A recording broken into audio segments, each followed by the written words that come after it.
ပြင်သစ်တော်လှန်ရေးကြောင့်ဘရင်ပြုတ်ကျသွားတာနဲ့ကျန်တဲ့ဘရင်တွေအားလုံးကပြင်သစ်ကိုဝိုင်းဝန်းတိုက်ခိုက်ကြပါလေရောဘရင်စနစ်ကိုဖျက်သိမ်းလိုက်တဲ့ပြင်သစ်ဟာချင်းချောက်မှုကြီးဖြစ်လာလို့ပါဒါကြောင့်အင်္ဂလန်ဦးဆောင်တဲ့တပ်ပေါင်းစုကြီးကပြင်သစ်ထဲကတပုံတွေရဲ့အကူအညီနဲ့တူလောင်းမြို့ကိုစသိမ်းလိုက်တယ်မကြခင်ပြင်သစ်တပ်ကမြို့ကိုဝိုင်းဝန်းပိတ်ဆို့လိုက်ကပြန်သိမ်းဖို့အကြိမ်ကြိမ်ဝင်တိုက်ကြပေမဲ့မရဘူးဖြစ်နေတာအဲ့ဒီချိန်မှာပြင်သစ်တပ်မှုလေးဖြစ်တဲ့နပိုလီယန်ကမြစ်ကမ်းပါးကိုရအောင်သိမ်းပိုက်လိုက်ပြီးတော့အမြောက်တွေထားလိုက်ကအင်္ဂလန်စစ်သင်္ဘောတွေကိုလှမ်းထုပါလေရောအင်္ဂလန်ဘက်ကပြန်ပစ်ပေမဲ့ကြာလာတော့သူတို့ရဲ့သင်္ဘောတွေကတစည်းချင်းစီနစ်မြုပ်လာတာပါအဲ့ဒီတိုင်းသာဆက်နေမယ်ဆိုရင်အကုန်လုံးပြောင်းသွားတော့မှဖြစ်လို့သိမ်းပိုက်ထားတဲ့မြို့ကိုလက်လွတ်ပြီးတော့ထွက်ပြေးဖို့ရှိတော့တာပါခက်တာကဘေးမှာရှိတဲ့တပုံသင်္ဘောတွေကဒါကြံခဲ့မယ်ဆိုရင်ပြင်သစ်တပ်ရဲ့လက်ထဲကြားရောက်သွားနိုင်တာမို့ပြောင်းဝကိုကို့အချင်းချင်းဘက်စီလှည့်လိုက်ပြီးတော့ဖြတ်စီးကစုတ်ခွာသွားတော့တယ်ရေတပ်ကိုအောင်နိုင်ပြီးသွားတဲ့နောက်နပိုလီယန်ကအသက်26နဲ့စစ်သူကြီးဖြစ်လာတာပြင်သစ်ကိုကျူးကျော်လာတဲ့ဩစတြီးယားနဲ့ပြီးမောင်တီနှစ်နိုင်ငံစလုံးကိုရင်ဆိုင်ရမှာဖြစ်တယ်နပိုလီယန်ကြောက်တာကတကယ်လို့ရန်သူတပ်နှစ်ခုကပေါင်းစည်းသွားမယ်ဆိုရင်သူ့ထက်အင်အားပိုများသွားမှာဖြစ်လို့ရှုံးနိမ့်ဖို့တာရှိတယ်ဒါကြောင့်ရန်သူတပ်တွေကပေါင်းစည်းမှုမလုံနိုင်တော့အောင်နပိုလီယန်ကသူ့ရဲ့တပ်ခွဲကိုလွှတ်လိုက်ပြီးတော့ဂျီနိုအာမြို့ကိုဝင်သိမ်းတော့မဲ့ပုံစံနဲ့အယောင်ပြလိုက်တယ်အဲဒါကြောင့်ဩစတြီးယားတပ်ကဂျီနိုအာမြို့ကိုကာကွယ်ဖို့ဖြစ်လာတာကြောင့်တပ်ကိုနောက်ရွှေ့လိုက်ပြီးနပိုလီယန်ကိုဝင်တိုက်ပါလေရောနပိုလီယန်ဘက်ကပြန်ဆုတ်ပေးလိုက်ပြီးမြားခေါ်လိုက်တာကိုထွက်ပြေးသွားတာပဲလို့ဩစတြီးယားဘက်ကထင်မှတ်သွားတာကြောင့်နပိုလီယန်ကိုနှစ်ဖက်ညှပ်တိုက်ဖို့တစ်ဖက်မှာရှိတဲ့တပ်ခွဲကိုအရင်ဝင်တိုက်ခိုင်းလိုက်တယ်အဲ့ဒီချိန်မှာနပိုလီယန်ကတန်ပြန်ထိုးစစ်ဆင်ပြီးတော့မြို့ကိုပါပြန်ဝိုင်းထားလိုက်တယ်အဲ့ဒီမြို့ကိုကယ်ဆယ်ဖို့ဩစတြီးယားတပ်ကတောတောင်တွေကိုကြော်ဖြတ်နေကြလို့အချိန်မီမရောက်လာတဲ့အတွက်မြို့ကနပိုလီယန်စီကျသွားတော့တယ်နောက်တစ်ဆင့်ကပြီးမောင်တီနိုင်ငံဘက်ကိုဦးတည်ပြီးတော့အရှိန်အဟုန်နဲ့ဖိတိုက်တယ်ပြီးမောင်တီတပ်ကတောက်လျှောက်ဆုတ်ခွာရရင်းနဲ့နောက်ဆုံးမြို့တစ်မြို့မှာပိတ်မိသွားတယ်တစ်ချိန်တည်းမှာဩစတြီးယားတပ်ကမဟာမိတ်ပြီးမောင်တီကိုကူညီဖို့ရောက်ရှိလာတဲ့အချိန်မှာကြားလိုက်ရတဲ့သတင်းကနပိုလီယန်စီလက်နက်ချဖို့ညှိနှိုင်းနေပြီဖြစ်လို့ဩစတြီးယားကယွန်ရှာစွာနဲ့နောက်ပြန်ဆုတ်သွားရတယ်ဆက်ပြီးနပိုလီယန်ကဩစတြီးယားနယ်မြေထဲထိတောင်ခြေတက်လာပြီးတော့ခံတပ်မြို့ကိုဝိုင်းထားလိုက်တယ်ကျုံးကိုကြော်ဖြတ်လို့မရဘူးဖြစ်နေတာကြောင့်အဝေးကနေအမြောက်နဲ့အဆက်မပြတ်လှမ်းထုပါလေရောမြို့ကိုလာပြီးစစ်ကူပေးမဲ့ဩစတြီးယားတပ်ကခြေတက်လာပြီဆိုတာကိုသိတဲ့နပိုလီယန်ကလမ်းမှာစောင့်ပြီးခြုံခိုတိုက်ဖို့သူ့ရဲ့တပ်ကိုဖြန့်ကျက်ထားလိုက်တယ်ဩစတြီးယားကခြေတက်လာတော့ရုတ်တရက်ဝိုင်းတိုက်တာခံရလို့အကြရှုံးများစွာနဲ့လွတ်အောင်ရုံးထွက်လာရင်းနဲ့သူတို့ရဲ့မြို့ကိုရောက်သွားတော့တယ်ပြဿနာကမြို့ထဲမှာရိတ်ခါပြက်လက်နေပြီဖြစ်လို့မြို့အပြင်မှာတက်ဆွဲထားလိုက်တယ်စားဖို့မရှိဘဲနဲ့ဆက်နေမယ်ဆိုရင်ပိုဆိုးလာဖို့ပဲရှိတာကြောင့်နပိုလီယန်တပ်ကိုထွက်တိုက်ပါလေရောနပိုလီယန်ဘက်က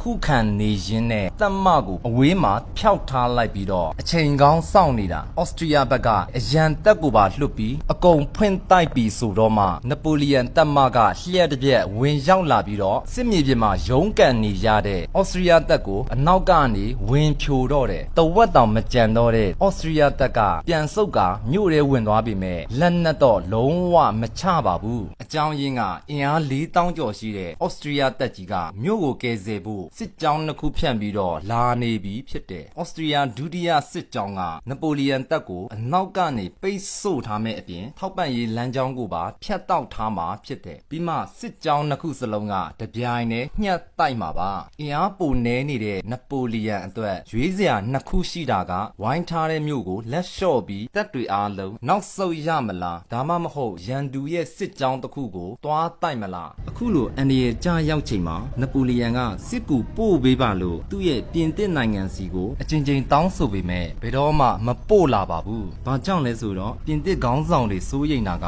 တကယ်လို့နပိုလီယန်ကစစ်တွေအောင်နိုင်ရင်းနဲ့ဘုံတကူတက်လာမယ်ဆိုရင်တမိုင်းမှာဖြစ်နေကြပုံစံအတိုင်းကိုယ့်ရဲ့နိုင်ငံကိုတောင်ပြန်ပြီးတော့အာဏာသိမ်းနိုင်ချေရှိလို့ပါနောက်ဆုံးတော့နပိုလီယန်ကဩစတြီးယားပင်မစစ်ကြောင်းကိုတွားတိုက်ဖို့ခြေတက်သွားတယ်ရန်သူရဲ့ အားနည်းတဲ့အချမ်းကိုအရင်ဖြိုဖို့မြစ်ကြောင်းကနေကိုယ်ပတ်လာပြီးမှတိတ်တဆိတ်ကြော်ဖြတ်လာတယ်စခန်းသိမ်းဖို့အရဲစွန့်ကပြေးဝင်ရင်းနဲ့ပြစ်ခတ်မှုတွေကအဆက်မပြတ်ကြားရောက်လာချိန်မှာတစ်ဖက်မှာရှိတဲ့ဩစတြီးယားပင်မတပ်ကရောက်ရှိလာပါလေရောဒါကြောင့်နပိုလီယန်တပ်ကမြစ်ပေါ်မှာတန်းလန်းကြီးနဲ့ရန်သူရဲ့ညှက်တိုက်တာကိုခံရလို့နောက်ပြန်ဆုတ်လာတယ်ဒါပေမဲ့အလူအယက်ပြေးကြလို့မြစ်ထဲမှာစုပြုံပြီးပိတ်ဆို့သွားတာကြောင့်အမြောက်တွေရဲ့ပြစ်မှတ်ဖြစ်သွားပြီးတော့ဝိုင်းထုတာခံရပါလေရောတက်ပြက်ပြီးရှုံးနိမ့်မဲ့ဆဲဆဲမှာကိုရန်တော်တပ်ကိုလွှတ်ပြီးဩစတြီးယားတပ်ကိုအနောက်ကနေဝင်တိုက်တော့မှအခြေအနေပြောင်းသွားပြီးပြန်ဆုတ်ခွာသွားတော့တာပါပြီးတော့မှအနောက်မှာတက်ဆွဲထားတဲ့ဩစတြီးယားဒုတိယစစ်ကြောင်းကိုတွားတိုက်ဖို့ခြေတက်လာတယ်အတိုက်ခံရတော့မဲ့ဒုတိယစစ်ကြောင်းနဲ့ပူးပေါင်းတိုက်ခိုက်ဖို့ဩစတြီးယားပင်မစစ်ကြောင်းက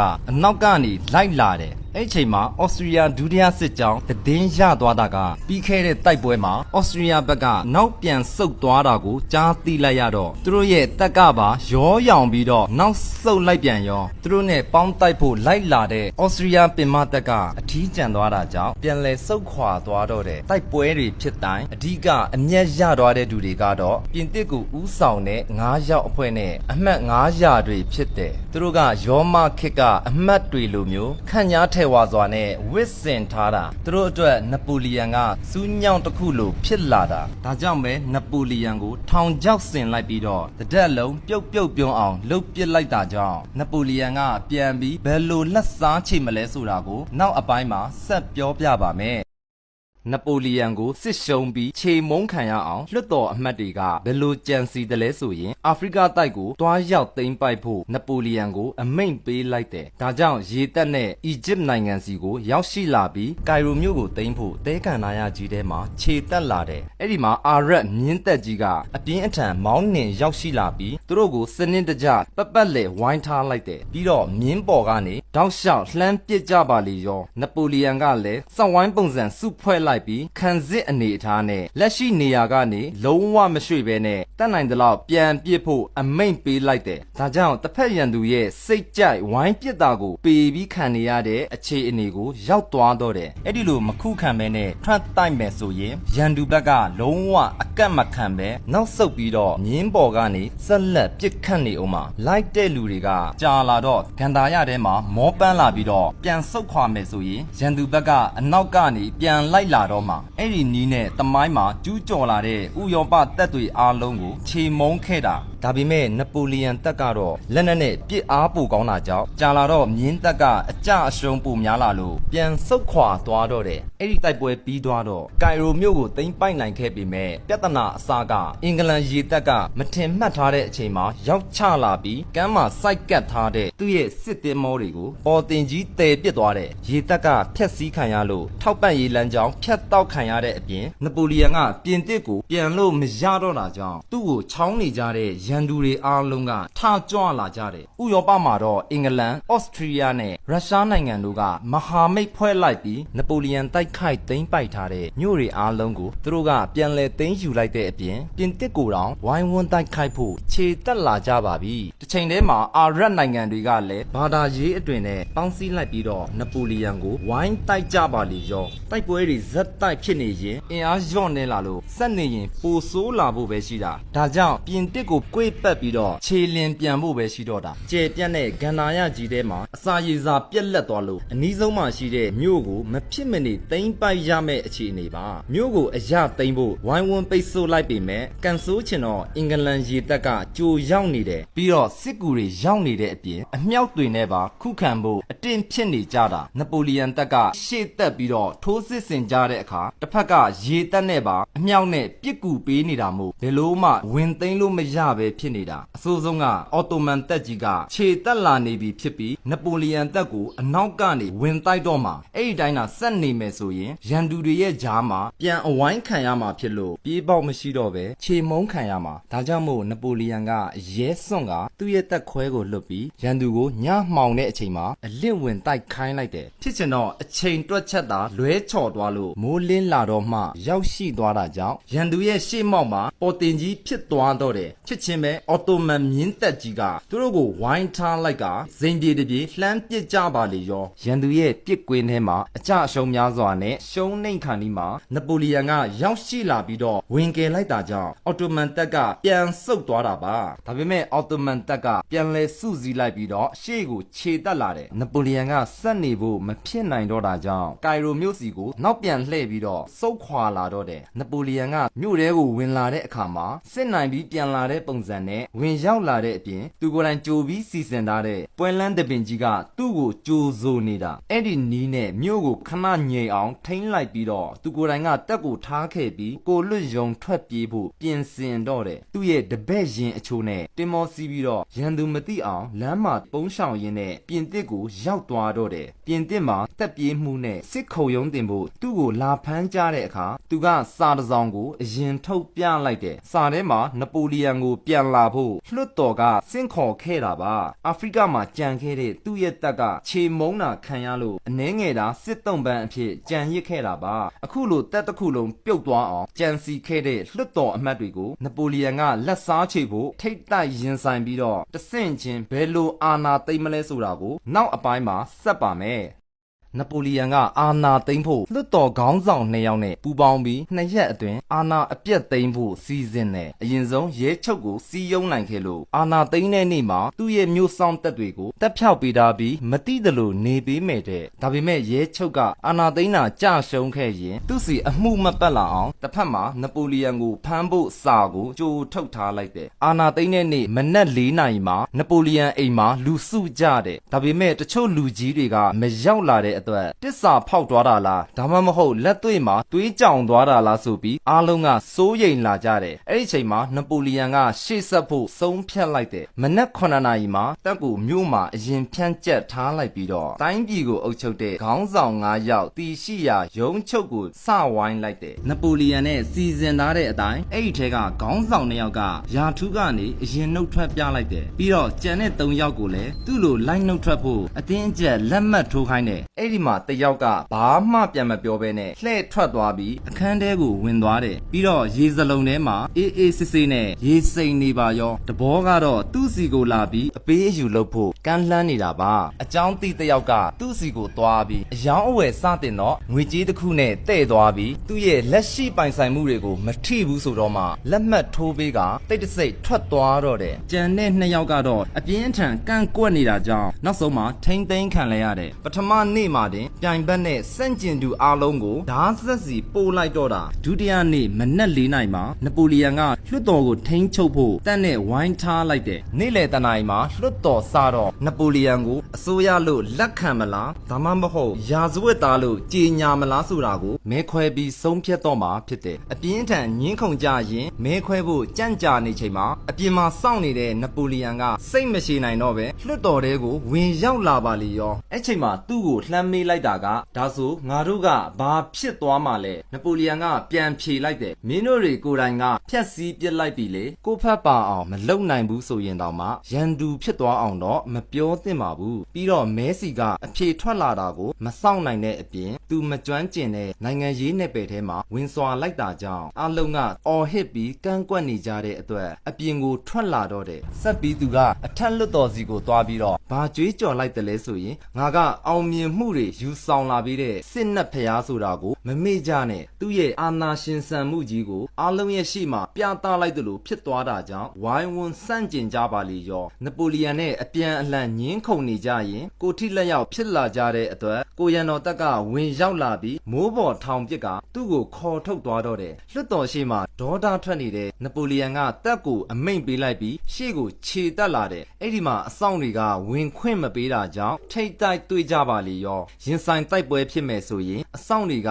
ရှုံးမာကိုသိပေမဲ့လုံးဝဖယ်ပေးမှာမဟုတ်ပါဘူးအကြောင်းကအဆောင်ကမဆောင်ဘူးဆိုရင်တိတ်ခါမဲ့သွားမှာကြောင်းဖြစ်တယ်အဲ့ဒီချိန်မှာလွတ်တော်တွေကတယောက်ဟာအပြင်ထွက်လာပြီးတော့အထဲမှာလက်နက်ကင်ပြီးတော့တောင်းကျမ်းနေကြတယ်ဆိုပြီးလိန်ပြောလိုက်မှအ စောင့်တွေကလမ်းဖယ်ပေးတော့တယ်သူတို့ကနိုင်ငံရေးသမားရဲ့စကားကိုယုံလို့ဖယ်ပေးတာမဟုတ်ပါဘူးနှစ်ဖက်စလုံးတင်းမာနေတဲ့အချိန်မှာဂျားလူကဝင်ရောက်လာပြီးလိန်ပြောနေတာကိုသူတို့ကယုံချင်အောင်ဆောင်လိုက်တာကြောင့်တိုက်เสียမလို့တော့ပဲအသာတကြီးဖယ်ခွင့်ရသွားတာပါချစ်ချင်းနပိုလီယန်ကတက်နဲ့အထဲကိုဝင်သွားပြီးပြစ်မိန်ပေးလိုက်တာကြောင့်အနှဲငယ်တာထွက်ပြေးလွတ်မြောက်သွားတာပါနောက်ဆုံးတော့ပဒင်းပေါင်းနဲ့ခြံစည်းရိုးပေါ်မှာအဖိုးတန်နဲ့အယောင်တောက်ဝိယုံတွေကတာတင်ကြံရစ်ခဲ့တာပါအာနာသိမ့်ပြီးတာနဲ့သူတို့ကိုထောက်ခံတဲ့လူအနှဲငယ်နဲ့တာလွတ်တော်ကိုပြန်ဖွဲ့စည်းလိုက်ပြီးတော့နပိုလီယန်နဲ့အပေါင်းအပါ2ယောက်ကပြင်သစ်ကိုတဖန်အုပ်ချုပ်ကြတယ်ဒီတစ်ချိန်တော့သူတို့3ယောက်ကအချင်းချင်းပြန်တွယ်ကြတာမျိုးမဟုတ်ပဲ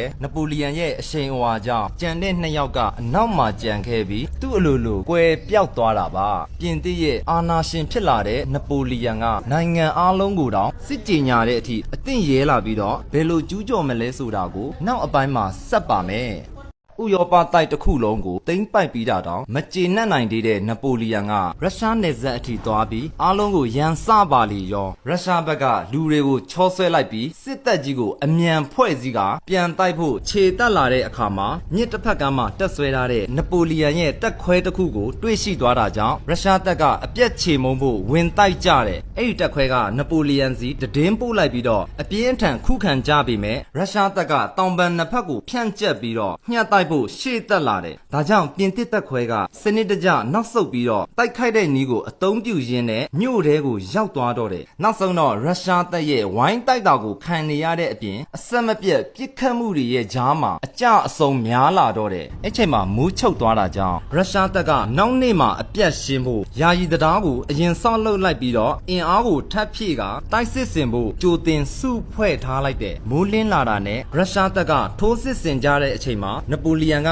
ရောက်ရှိနေပြီဖြစ်ပြီးတံပြန်တိုက်စစ်ဆင်တဲ့အတွက်ရုရှားဘက်ကပြန်ဆုတ်လာရတယ်။ဆက်ပြီးနပိုလီယန်ရဲ့အမြောက်တပ်ဖွဲ့ကအရှေ့ကိုတက်လာပြီးရုရှားတပ်ဖွဲ့တွေကိုတည်ပစ်ပါလေရောအမြောက်ဆန်တွေကလူအုပ်ကြားတွေကိုဇက်တိုက်ကြားရောက်နေတာမို့မခံနိုင်တော့ဘဲနဲ့နောက်ဆုတ်ပေးလိုက်ရတယ်။ဖြစ်ချင်တော့အနောက်မှာမြစ်ခံနေတာကြောင့်ကျင်းမြောင်းတဲ့တရားပေါ်ကနေထွက်ပြေးဖို့အလူအယက်ဖြစ်လာကြတယ်။အဲ့ချိန်မှာနပိုလီယန်ကရှေ့တက်ဖို့အမိန့်ပေးလိုက်တာနဲ့အားလုံးကအစွမ်းကုန်အော်ဟစ်ကဝင်တိုက်ကြပါလေရောဒါကြောင့်ရုရှားဘက်ကတချို့ကမြစ်ထဲမှာလက်ပစ်ကူးနေရင်းနဲ့ကြဆုံးသွားကြသလိုတချို့ကပိတ်ဆို့နေတဲ့တရားပေါ်မှာအတင်းဖိတိုးနေချိန်မှာအမြောက်ဆန်တွေကြားရောက်လာတာကြောင့်တရားနဲ့ပါရောပြီးတော့ရေထဲမှာမျောပါသွားတော့တယ်မြစ်တစ်ဖက်မှာပိတ်မိသွားတဲ့တပ်တွေအားလုံးကရန်သူရဲ့လက်ထဲကိုကြားရောက်သွားတော့တယ်အဲ့ဒီတိုက်ပွဲအပြီးမှာနပိုလီယန်ပြောလိုက်တာကအခုလိုအခွင့်အရေးမျိုးနှခါမရဘူးရန်သူအမားလုံနေချိန်မှာကိုကဝင်မနှောက်ရှက်ပဲပေးလှုပ်ထားလိုက်ပါတပ်ပြုတ်သွားတဲ့ရုရှားဘုရင်က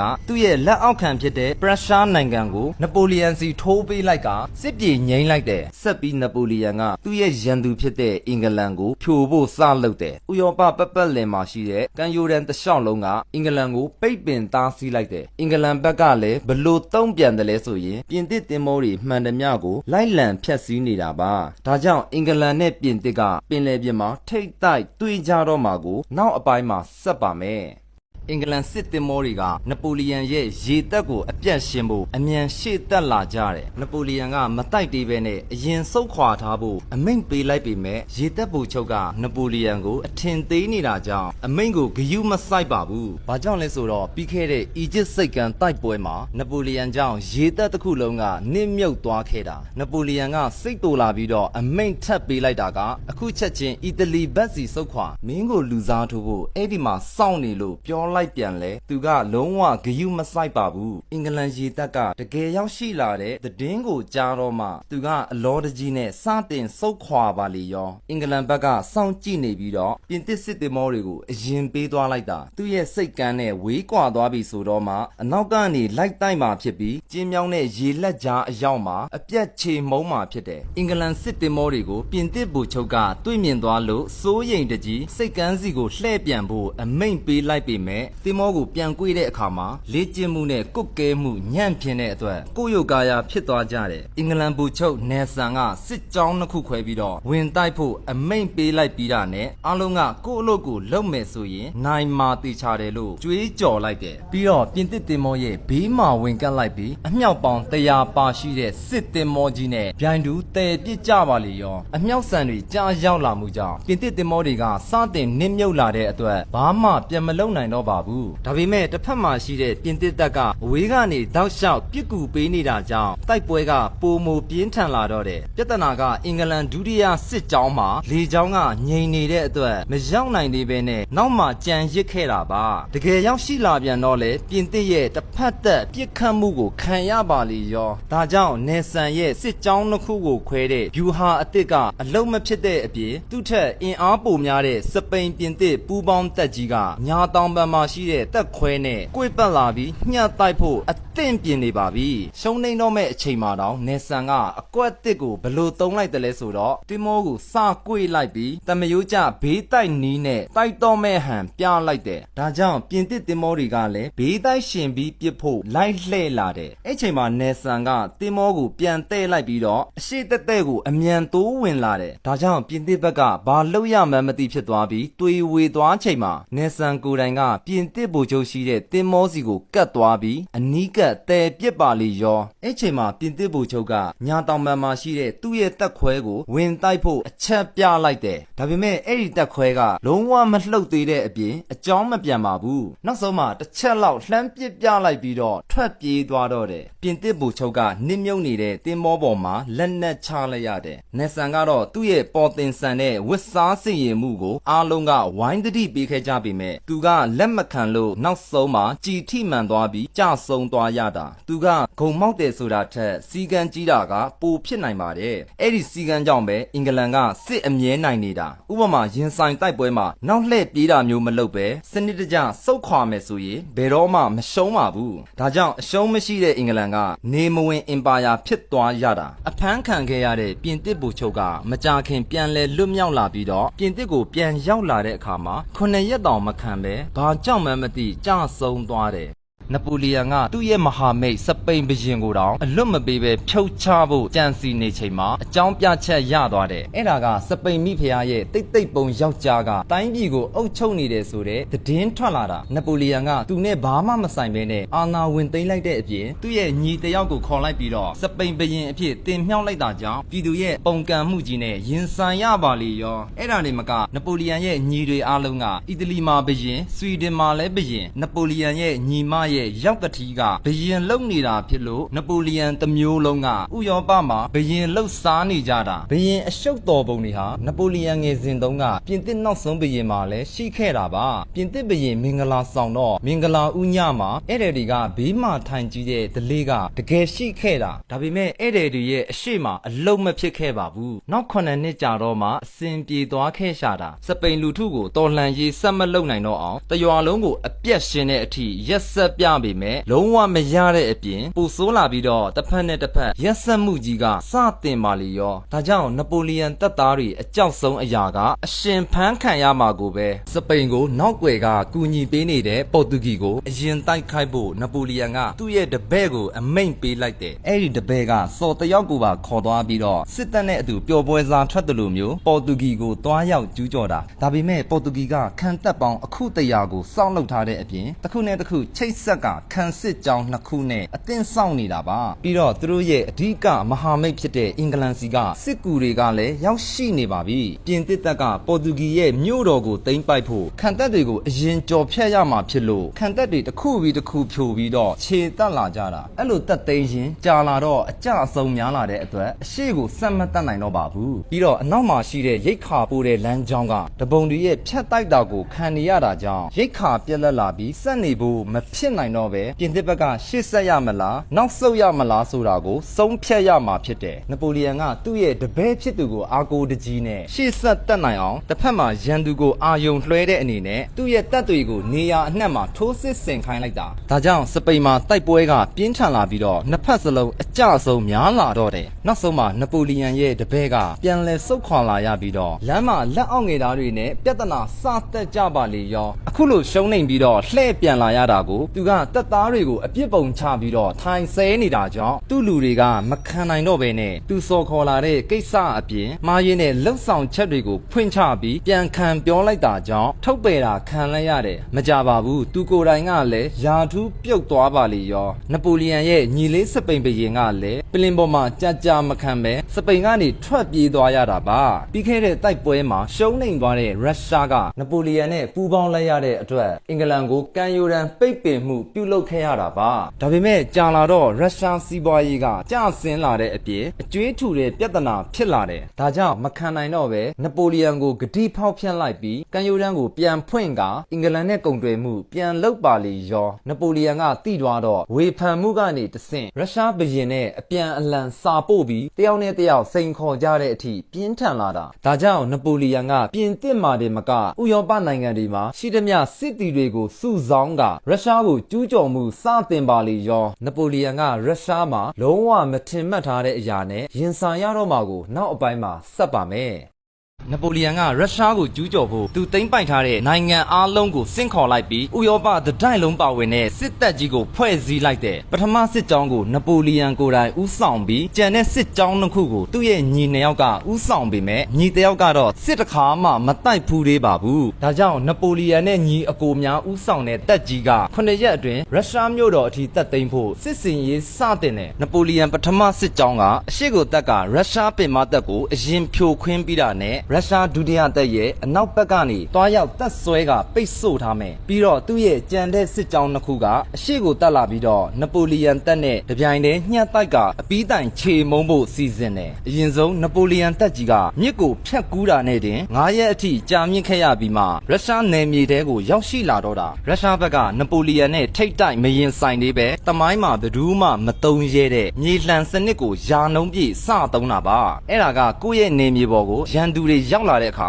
ကုန်းကောက်เสียမရှိတော့အောင်ကြိုတင်ဖြက်စီးပြစ်လိုက်ပြီးစုတ်ခွာပေးလိုက်တာပါနပိုလီယံကလည်းရန်သူကိုလွတ်မြောက်ခွင့်မပေးပဲတခါတည်းခြေမုံဖို့သူ့ရဲ့စစ်ကြောင်း3ခုစလုံးကိုရှေ့သက်ခိုင်းလိုက်တယ်ဒါပေမဲ့တတိယစစ်ကြောင်းကနောက်ကျနေတဲ့အတွက်ရုရှားတပ်ကအချိန်မီစုတ်ခွာနိုင်ခဲ့ပြီးလွတ်မြောက်သွားခဲ့တယ်ဒါကြောင့်နပိုလီယံကအတုံးမကျတဲ့ညီဖြစ်သူကိုစူပူချိန်မောင်းပြီးတော့တိုက်ပွဲအသွေးကြုံရှိတဲ့ဗိုလ်ကြီးတစ်ယောက်ကိုလွတ်ကသူ့ညီအထက်မှာယာထူးခန့်ထားလိုက်တာကြောင့်အားလုံးရဲ့အရှိမအရှက်ရသွားပါလေရောလက်ရှိမှာသူ့ညီကလက်အောက်ခံနိုင်ငံတစ်ခုမှာဘရင်အဖြစ်လှုပ်ရှားနေစေဖြစ်တာမို့မာနတခွဲတာနဲ့တပ်ကနေနှုတ်ထွက်သွားပြီးလှည့်ပြန်သွားတာနောက်ဆုံးတော့ရုရှားတပ်ကခံတပ်မြို့ထဲမှာနေပြီးတော့ရင်ဆိုင်ဖို့ဆုံးဖြတ်လိုက်တယ်ချက်ချင်းကိုနပိုလီယံရောက်ရှိလာပြီးအမြောက်ပေါင်း100နဲ့အဆက်မပြတ်လှမ်းထုနေတာကိုကြံ့ကြံ့ခံနိုင်ခဲ့ပေမဲ့မကြခင်နပိုလီယံတပ်ကတမြို့လုံးကိုဝိုင်းဝန်းပိတ်ဆို့တော့မှာကိုစိုးရိမ်တဲ့အတွက်နောက်ဆုတ်ပေးလိုက်ရပြန်တယ်အခုလိုတောက်လျှောက်ဆုတ်ခွာရင်းနဲ့မော်စကိုမြို့တော်စီရောက်သွားတော့မှထပ်ဆုပ်เสีย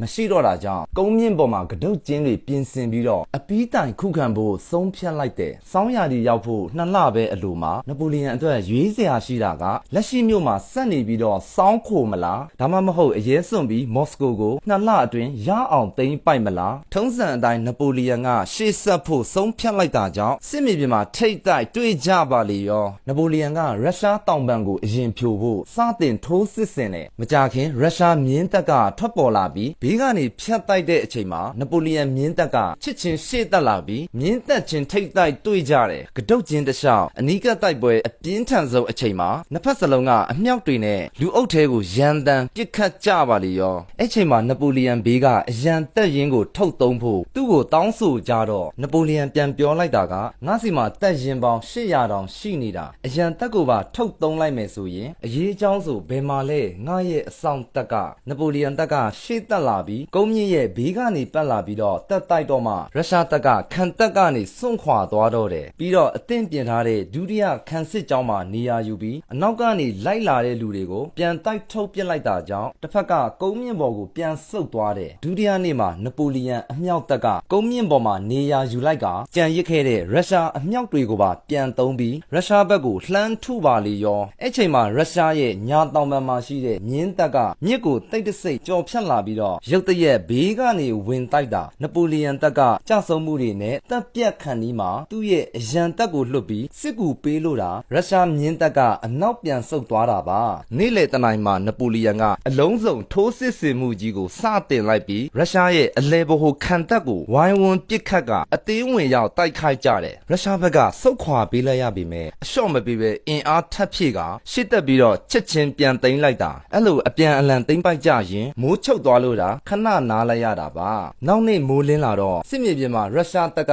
လုံးဝမရှိတော့ပဲမော်စကိုမြို့စီဆုတ်ခွာသွားတယ်ရုရှားဘက်ကအင်အားထပ်မဖြည့်ပဲထပ်တိုက်ဖို့ဆိုတာမဖြစ်နိုင်သေးလို့မြို့တော်မော်စကိုကိုတောင်မကာကွယ်တော့ပဲနဲ့ရုရှားဘရင်ကြီးနဲ့အတူနန်းဆိုင်တဲ့နေပြည်တော်မြို့စီကိုထွက်ပြေးသွားတာပါဒါကြောင့်နပိုလီယန်က83ရက်အတွင်းမော်စကိုမြို့တော်ကိုသိမ်းပိုက်နိုင်ခဲ့တာသူကမြို့ထဲကိုဝင်လာတဲ့အခါမှာတမိုင်းအစဉ်လာတိုင်းအရာရှိတယောက်ကမြို့ကိုအနှင်းဖို့သူ့ကိုအသင်းစောင့်ကြိုနေမယ်လို့ညှော်လင့်ထားတာပါအဲ့လိုပဲအင်္ဂလိပ်ကမန္တလေးကိုတတ်သိမ်းတဲ့အခါမှာကင်းဝင်မင်းကြီးဟာဗဒမြားငမောက်ကိုကင်ဆောင်ပြီးတော့မြို့ကိုအပ်ဖို့စောင့်ကြိုနေခဲ့တာရုရှားကိုရောက်တော့မှမြို့ကိုအပ်မဲ့လူမရှိတဲ့အပြင်အားလုံးကစွန့်ခွာသွားတာကြောင့်တချို့နေရာတွေမှာမီးစတင်လောင်ကျွမ်းနေပါပြီလူတူမရှိရိတ်ခါမရှိနှင်းတွေဖုံးနေတဲ့မြို့ပြက်ကြီးထဲမှာအခက်တွေ့နေတဲ့နပိုလီယန်နဲ့ထွက်ပြေးပုန်းရှောင်နေတဲ့ရုရှားဘုရင်ကအပြန်အလှန်အကွက်ရွှေ့တော့မှာ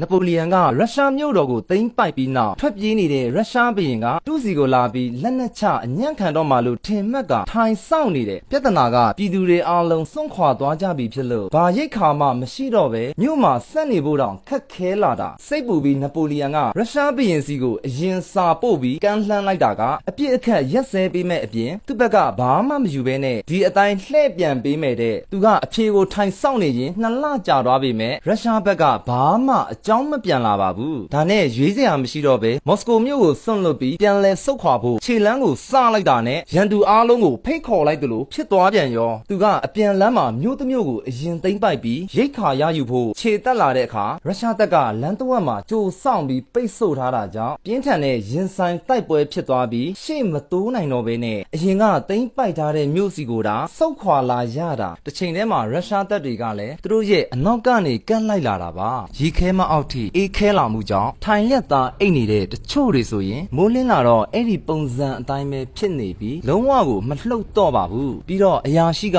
ဘယ်လောက်ပဲအော်တပ်သားတွေကပြန်တော့လှဲ့မကြည့်ပဲထုံပေပေနဲ့လုံးဝကိုဂယုမဆိုင်တော့ပါဘူးလှဲပေါ်မှာရှိတဲ့ဒဏ်ရာရလူနာတွေကိုဘာမှမပြောပဲဒီအတိုင်းမပြီးလမ်းပေါ်မှာချထားခဲ့တာပါအစာထွက်ရှာတဲ့အခါချောင်းနေတဲ့ဒေတာခန်တက်ရဲ့လက်ထဲကိုကြားရောက်သွားပြီးအဝတ်စားတွေကိုချွတ်ယူသွားမှဖြစ်တယ်လို့တချို့တွေကိုလည်းနာကြီးနေတဲ့ရွာသားတွေရဲ့လက်ထဲကိုအပ်လိုက်ပြီးကြိုက်တာလို့ဖို့ပေးထားခဲ့တာနပိုလီယန်ကခံတက်မြို့မှာစောင်းခိုဖို့စီစဉ်ထားပေမဲ့သူ့ရဲ့ရှေ့ပြေးသက်ကရိတ်ခါတွေအပြင်ပစ္စည်းအလုံးကိုဖောက်ထွင်းယူဆောင်သွားကြပါပြီတောက်လျှောက်စုတ်ခွာနေရင်းနဲ့ရန်သူတက်ကလိုက်မိလာတဲ့အတွက်တချို့တက်ကိုအနစ်နာခံပြီးခုခံဖို့ထားရစ်ခဲ့ရတာပါအပြန်လမ်းမှာနပိုလီယန်ကိုအလွတ်မပေးပဲအပြက်ချေမုန်းဖို့ရုရှားတက်ကမြစ်ရဲ့တစ်ဖက်ကမ်းပေါ်မှာပိတ်ပြီးတော့ကြိုဆောင်နေတာအဲ့ဒါတော့နပိုလီယန်ကမြစ်ကိုမရမကကြော်ဖြတ်ဖို့တစ်ဖက်ရန်သူရဲ့ရှေ့မှာတရားကိုပေါ်တင်ကြီးစောင့်လုံနေပါရောဒါပေမဲ့တခြားဖက်မှာတရားနောက်တစ်ခုကိုလျှို့ဝှက်ပြီးစောင့်လုံနေတာပြီးသွားတာနဲ့နပိုလီယန်တပ်တွေကရုတ်တရက်လမ်းကြောင်းပြောင်းလိုက်ကမြစ်ကိုစတင်ကြော်ဖြတ်လာတယ်ရုရှားဘက်ကတိသွားတာနဲ့တိုက်ဖို့ခြေတက်လာတော့ကြိုဆောင်နေတဲ့နပိုလီယန်တပ်နဲ့ထိတ်တိုက်တွေ့သွားကြပြီးသူတို့ကိုထိန်းထားလိုက်တယ်တစ်ချိန်တည်းမှာအယောင်ပြစောင့်လုံထားတဲ့တရားပေါ်ကနေနပိုလီယန်တပ်ကတကယ်ကြော်ဖြတ်လာ လာပြီးတော့ရုရှားတပ်ကိုအနောက်ကနေဝင်ပြီးညှပ်တိုက်တယ်ဒါပေမဲ့ထက်ချက်မခွာလိုက်လာတဲ့ရုရှားဒေသခံတပ်ကလည်းတဆင့်ပြန်ပြီးဝင်တိုက်လိုက်တာကြောင့်တိုက်ပွဲကအပြင်းထန်ဆုံးဖြစ်သွားတယ်တရားပေါ်ကနေဆုတ်ခွာလာကြတဲ့နပိုလီယန်တပ်တွေထပ်မံရောက်ရှိလာတဲ့အတွက်ရုရှားဘက်ကပြန်ဆုတ်သွားတော့တယ်နောက်ဆုံးတော့နပိုလီယန်ကလွတ်မြောက်သွားပေမဲ့ရုရှားကိုစတင်ခြေတက်တုံးကရှိခဲ့တဲ့စစ်သည်9သိန်းမှာ3000ခန့်သာပြန်လည်ရောက်ရှိလာတာဖြစ်ပြီး80%အများစုကယာတီဥတုနဲ့ယောဂကြောင့်ကြာဆုံးခဲ့ရတာဖြစ်တယ်နောက်10%ကတိုက်ပွဲမှာကြာဆုံးခဲ့တာဖြစ်ပြီးကျန်တဲ့10%ကဖမ်းဆီးခံခဲ့ရတာနပိုလီယန်ကိုအပြုတ်တိုက်ဖို့ရုရှားအပါအဝင်ဥရောပတိုက်လုံးကမဟာမိတ်ဖွဲ့လိုက်ပြီးပြင်သစ်ကိုဝိုင်းတိုက်ကြပါလေရောအဲ့ချိန်မှာနပိုလီယန်ကိုရန်သူနဲ့ညှိနှိုင်းဖို့အလျှော့ပေးပြီးစစ်ပြေငြိမ်းဖို့အားလုံးကဝိုင်းပြောကြတော့သူကလုံးဝလက်မခံပါဘူးဘာကြောင့်လဲဆိုတော့အရှုံးကိုလက်မခံခဲ့လို့တာနပိုလီယန်ဆိုတာဖြစ်လာတာအဲ့လိုလူစားမျိုးကအမြင့်ဆုံးကိုရောက်မယ်ဒါပေမဲ့ကြားတဲ့အခါရုပ်ဆိုးမယ်နပိုလီယန်ဝန်ခံတာတစ်ခုကငါမော်စကိုမြို့မှာအကြာကြီးနေမိတာမှားသွားတယ်စစ်နိုင်တုန်းကဥရောပတိုက်လုံးကငါရဲ့မဟာမိတ်တွေပဲငါလဲစစ်ရှုံးရောဥရောပတိုက်လုံးကငါရဲ့ရန်သူတွေဖြစ်သွားကြတယ်ရုရှားကိုကျူးကျော်ဖို့မြောက်ပင့်ပေးခဲ့ကြတဲ့သူ့လူတွေကတော့အခုဆိုဘလို့ပြောင်းလိန်တယ်လဲဆိုရင်ငါကတားလို့မရဘူးဆိုပြီးအပြစ်တင်နေပြီဖြစ်တယ်လို့တချို့ကငိမ့်ချမ်းရေးကိုအကြောင်းပြပြီးတော့အာနာသိမ့်ဖို့ကြံစီနေတာတချို့ကလည်းကိုလွတ်ယုံဖို့ရန်သူနဲ့တိတ်တဆိတ်ဆွေးနွေးနေပါပြီနောက်ဆုံးနပိုလီယန်ကလူငယ်တွေကိုချောဆွဲလိုက်ပြီးသူ့ထက်အင်အား၄ဆကြီးတဲ့မဟာမိတ်တပ်ပေါင်းစုကိုအပြင်းအထန်ခုခံပါလေရောအဲ့ဒီတပ်ပေါင်းစုကစစ်မြေပြင်မှာနပိုလီယန်ကိုနိုင်အောင်မတိုက်နိုင်သေးဘဲနဲ့ကြာလာတော့နှစ်ဖက်စလုံးအကြအဆုံများလာတယ်ဒါကြောင့်သူတို့က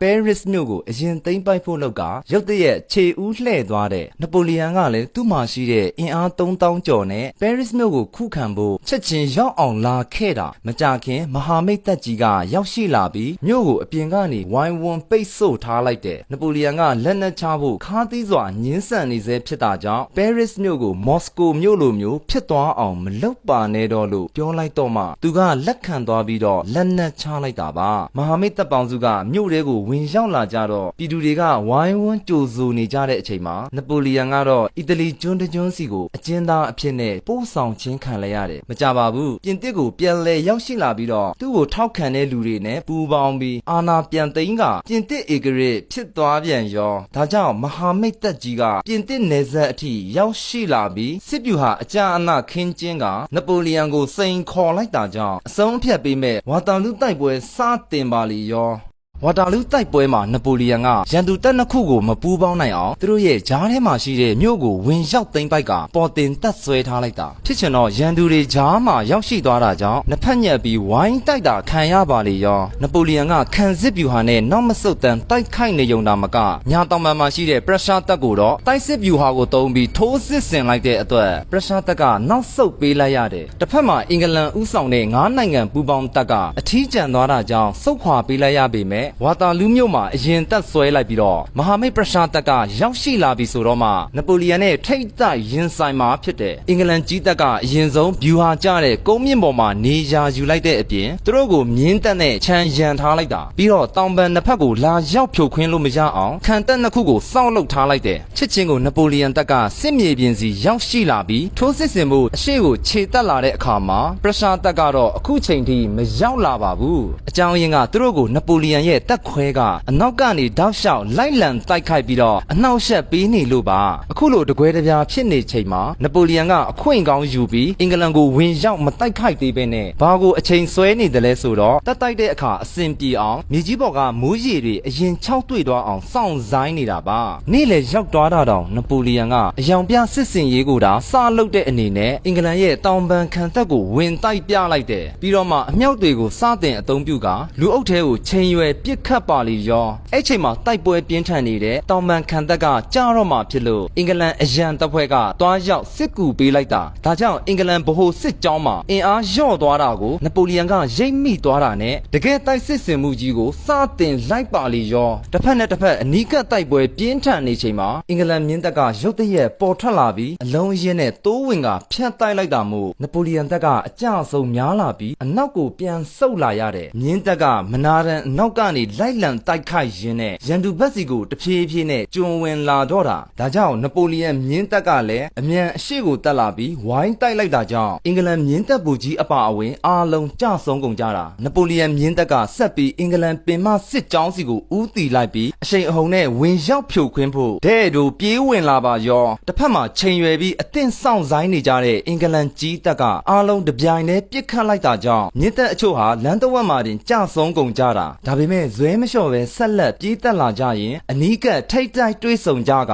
ရုံးကန်ရတဲ့တိုက်ပွဲတစ်ခုဖြစ်သွားတော့တယ်ပြဿနာကမြင်းတပ်စီကိုစစ်ကူပို့ပြီးကူတိုက်ပေးဖို့နပိုလီယံကပြက်ကွက်နေခဲ့တာအကြောင်းရင်းကညာတောင်ဘက်မှာပရုရှားတပ်ကြီးကရောက်ရှိနေတဲ့အပြင်သူတို့ကိုဝင်ရောက်တိုက်ခိုက်နေပါပြီဝိုင်းတိုက်တာခံနေရတဲ့နပိုလီယံကခံစစ်ကိုမတုံးတဲ့အပြင်တိုက်စစ်ကိုထပ်ဖွင့်လိုက်တဲ့အနေနဲ့သူ့ရဲ့အကောင်ဆုံးတပ်ဖွဲ့ကိုပါထုတ်သုံးလိုက်တာအဲ့ဒီအကောင်ဆုံးတပ်ဖွဲ့ကရဲဝင့်စွာအပြင်းဝင်ရောက်တိုက်ခိုက်ကြပေမဲ့အင်္ဂလန်ကြီးတပ်ကလည်းတပြိုင်တည်းပစ်ခတ်လိုက်ကြီးဖြေးလိုက်နဲ့ဇက်တိုက်လှုပ်ဆောင်နေတာကြောင့်ကြာလာတော့အကောင်ဆုံးတပ်ဖွဲ့ကတော့မခံနိုင်တော့ဘဲနဲ့နောက်ဆုတ်လာရတာနောက်ဆုံးမှာမဟာမိတ်တပ်အားလုံးကအလုံးစုံထိုးစစ်ဆင်မှုကြီးကိုစတင်လိုက်တာကြောင့်နပိုလီယံတပ်ကြီးကပထမဆုံးအကြိမ်နောက်လှည့်ပြီးထွက်ပြေးကြရတယ်ပြီးတော့နပိုလီယံကိုယ်တိုင်မြင်းလဲနဲ့ထွက်ပြေးနေချိန်မှာရန်သူတွေအနောက်ကနေလိုက်မိလာလို့လှဲပေါ်ကနေဆင်းပြေးရတဲ့အဖြစ်ပါနပိုလီယံကိုရှုံးနိမ့်သွားစေတာကဝါတာလူးတိုက်ပွဲမှာနောက်ကျလို့မဟုတ်ပဲအမှန်တော့ရုရှားမြို့တော်ကိုသိမ်းပိုက်တုန်းကပြည်သူအားလုံးစွန့်ခွာသွားမှုကြောင့်ရိတ်ခါရဖို့မဖြစ်နိုင်တော့ပါဘူးဒါကြောင့်မြို့ထဲမှာဆက်မနေနိုင်တော့ပဲလှည့်ပြေးလာရတဲ့အထိပါအဲ့လိုစုတ်ခွာမှုကနေတဆင့်နပိုလီယံတပ်ကနေရင်ထိုင်အရှုံးသမားဘဝကိုရောက်သွားရတာနောက်ဆုံးတော့နပိုလီယံကလက်နက်ချလိုက်ရပြီးနောက်တစ်ကြိမ်ကျွန်းပေါ်ကိုပို့ခံလိုက်ရပေမဲ့လွတ်မြောက်ဖို့အခွင့်အရေးမရတော့ပါဘူးနောက်6နှစ်အကြာမှာတော့နပိုလီယံကကျွန်းပေါ်မှာဆုံးပါသွားခဲ့တယ်